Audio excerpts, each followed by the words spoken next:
Olá pessoal, eu sou a Tamara e chegamos no capítulo 46 do livro Os Mensageiros, Aprendendo Sempre. Segundo informações de Aniceto, faltava mais de uma hora para o início da preleção evangélica, sob a responsabilidade do Sr. Bentes, na esfera dos frequentadores encarnados.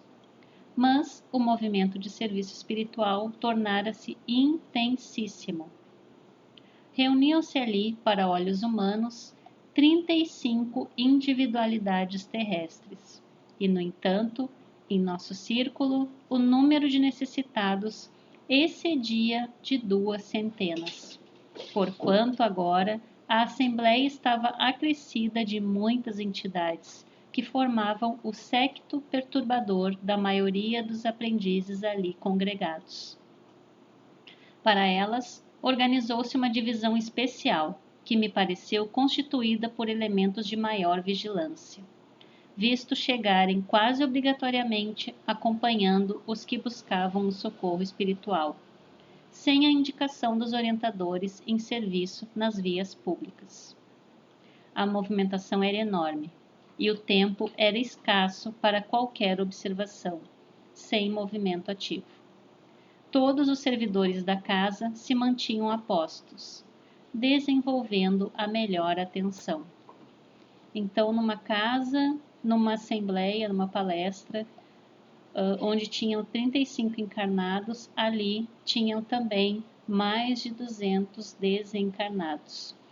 Muitos vieram acompanhados de seus parentes espirituais, os trabalhadores espirituais, mas alguns, como diz aqui, vieram sozinhos. Vieram por vontade própria, vieram conhecer, vieram sozinhos. Reparei que num ângulo da grande mesa havia numerosas indicações de receituário e assistência. Os mais variados nomes ali se enfileiravam. Muitas pessoas pediam conselhos médicos, orientação, assistência e passes.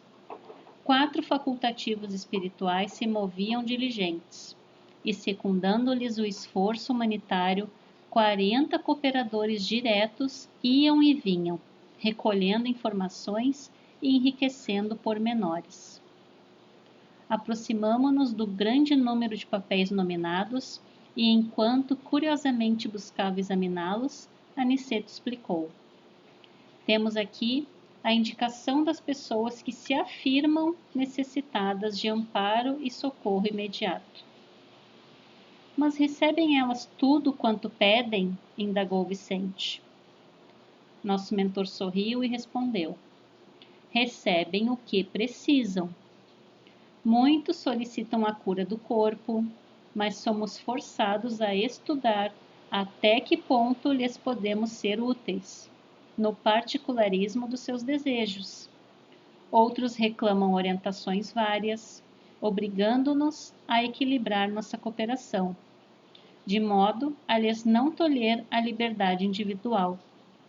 A existência terrestre é um curso ativo de preparação espiritual e quase sempre não faltam na escola os alunos ociosos, que perdem o tempo ao invés de aproveitá-lo, ansiosos pelas realizações mentirosas do menor esforço. Então, dentre aqueles vários pedidos, nem todos recebem o que precisam, porque só Deus sabe o que nós precisamos. Às vezes um problema é justamente para a nossa melhoria, para a nossa cura. Então, se a gente tirar o problema, a gente não vai resolver a nossa situação moral.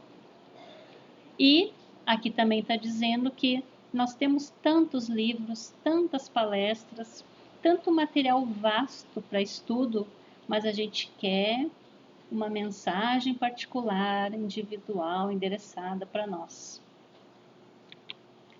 E Aniceto continua: desse modo, no capítulo das orientações, a maior parte dos pedidos são desacisados.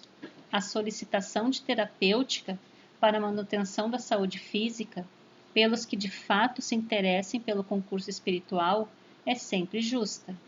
Todavia, No que concerne a conselhos para a vida normal, é imprescindível muita cautela de nossa parte, diante das requisições daqueles que se negam voluntariamente aos testemunhos de conduta cristã.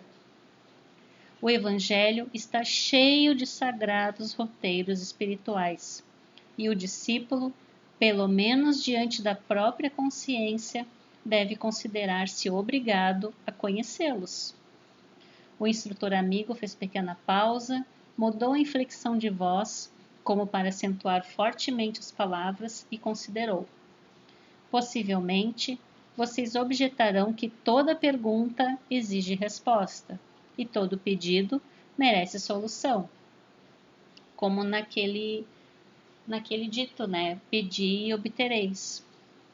Entretanto, nesse caso, de esclarecer determinadas solicitações dos companheiros encarnados, devemos recorrer muitas vezes ao silêncio. Como recomendar humildade àqueles que a pregam para os outros? Como ensinar paciência aos que a aconselham aos semelhantes? Como indicar o bálsamo do trabalho aos que já sabem condenar a ociosidade alheia? Não seria contrassenso?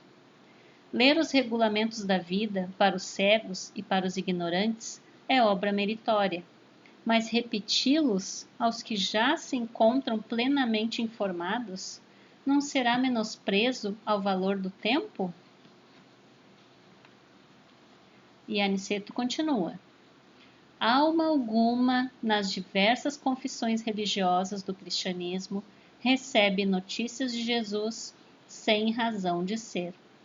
Ora, se toda condição de trabalho edificante traduz compromisso da criatura, todo conhecimento do Cristo traduz responsabilidade. Cada aprendiz do Mestre, portanto, está no dever de observar a consciência, conferindo-lhe os alvitres profundos com as disposições evangélicas. Vicente, que escutava com grande interesse, aventou. No entanto, ousaria lembrar os que formulam semelhantes pedidos levianamente. Sim, elucidou Aniceto, sorrindo, mas nós não poderemos copiar-lhes o impulso. Os desencarnados e os encarnados que ainda abusam das possibilidades do intercâmbio entre as esferas visíveis e invisíveis ao homem comum pagarão alto preço pela invigilância. Neste caso, perguntei respeitoso, como corresponder aos pedidos de orientação? Quando vêm esses pedidos? Pedidos levianos, pedidos fúteis, como proceder? Alguns raros, esclareceu nosso orientador, merecem o concurso da nossa elucidação verbal, na hipótese de se referirem aos interesses eternos do espírito, quando isso nos seja possível. Entretanto, quase sempre é indispensável nada responder de maneira direta, auxiliando os interessados na pauta de nossos recursos em silêncio, mesmo porque não temos grande tempo para relembrar a irmãos encarnados certas obrigações que lhes não deviam escapar da memória, para a felicidade de si mesmos. Então, calou-se por momentos o bondoso instrutor, considerando em seguida interessado em nos subtrair quaisquer dúvidas. Muitas entidades desencarnadas estimam o fornecimento de palpites para as diversas situações e dificuldades terrestres. Mas esses pobres amigos estacionam desastradamente em questões subalternas, incapazes de uma visão mais alta, em face dos horizontes infinitos da vida eterna, convertendo-se em meros escravos de mentalidades inferiores, encarnadas na Terra. Esquecem que o nosso interesse imediato agora deve ser, acima de todos, aquele que se refira à espiritualidade superior. Nossos irmãos inquietos, que forneçam palpites a preguiçosas mentes encarnadas, sobre assuntos referentes à responsabilidade justa e necessária do homem, devem fazê-lo de própria conta. Que acontece então? Perguntou Vicente curioso.